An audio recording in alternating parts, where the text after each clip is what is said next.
और खास मेहमान हमारे साथ मौजूद हैं। ट्रांसपोर्ट कॉर्पोरेशन के चौथी तिमाही के नतीजे आए हैं, नतीजे अच्छे रहे हैं।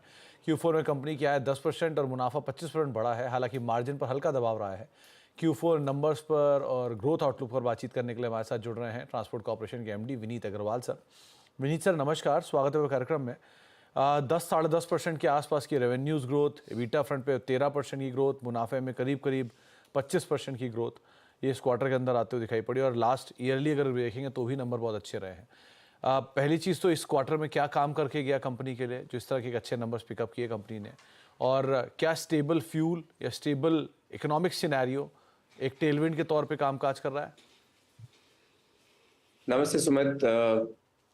क्वार्टर फोर यूजुअली सबसे बेहतर क्वार्टर रहता है हमारा, क्योंकि ये क्वार्टर में ज़्यादातर जितनी कंपनियां हैं उनका प्रोडक्शन सबसे हाई पे रहता है और साथ में सेल्स का पुश भी बहुत अच्छा रहता है।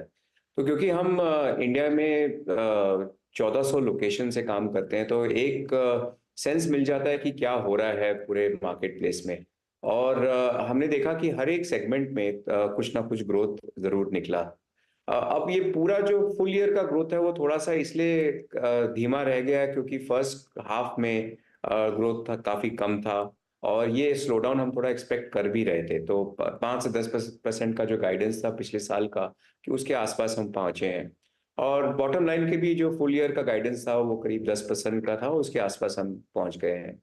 तो कुछ सेगमेंट जैसे ऑटोमोटिव सेगमेंट आप देखें तो वो उसने अच्छा काम किया है, और काफी ग्रोथ उसमें दिखाई दे रही है। और हमने हमारा जो डिवीजन सप्लाई चेन सॉल्यूशंस है वो उसमें काफी एक्टिव रहता है। चाहे वो 4 व्हीलर के लिए है या 3 wheeler, 2 wheeler, commercial vehicle, earth moving equipment या tractor segment, commercial vehicle segment, ये सब का ट्रांसपोर्टेशन चाहे उनके पार्ट्स का है या चाहे उनके एक्चुअल फिनिश्ड प्रोडक्ट का है, वो सब transportation by road and bye rail करते हैं। तो ये सेगमेंट में अच्छा जी ग्रोथ दिखाई दिया विनीत है। जी, एक चीज़ और मैं रीड कर रहा था कि टेम्परेचर सेंसिटिव प्रोडक्ट्स का बेटरमेंट है, और दूसरा कई जो प्रॉमिसिंग डेवलपमेंट्स हो रहे हैं वो हो रहे हैं न्यू एज वर्टिकल्स की तरफ से। ये न्यू एज वर्टिकल्स क्या हैं जो आपको सपोर्ट कर रहे हैं, और टेम्परेचर सेंसिटिव प्रोडक्ट्स यहाँ ग्रोथ कैसी है? कोल्ड चेन जो है टेम्परेचर सेंसिटिव में अच्छा ग्रोथ है, बिकॉज आप देख रहे हैं कि आजकल जो खाना हम खाते हैं बाहर से ऑर्डर होता है, और कई रेस्टोरेंट्स में जो कोल्ड चेन की रिक्वायरमेंट है, डेयरी में कोल्ड चेन की रिक्वायरमेंट है, आपको केमिकल्स में कोल्ड चेन की रिक्वायरमेंट है।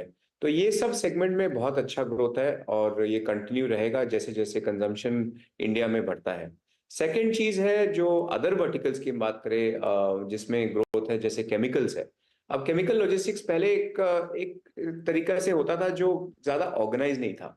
अब धीरे धीरे हम देख रहे हैं कि जैसे एमएनसीज भी आ रही हैं, वो काफी ऑर्गेनाइज सेक्टर बन रहा है, और इसमें जो डिमांड है वो सिर्फ रोड बेस्ड नहीं है, वो बल्कि rail based and sea based भी है, जिसमें हम प्रेजेंट हैं। तो ऐसे करके कई ऐसे न्यू एज वर्टिकल्स है, केमिकल्स है, डिफेंस है, इसमें हम देख रहे हैं कि काफी ग्रोथ की अपॉर्चुनिटीज हैं, और ये आ भी रही हैं।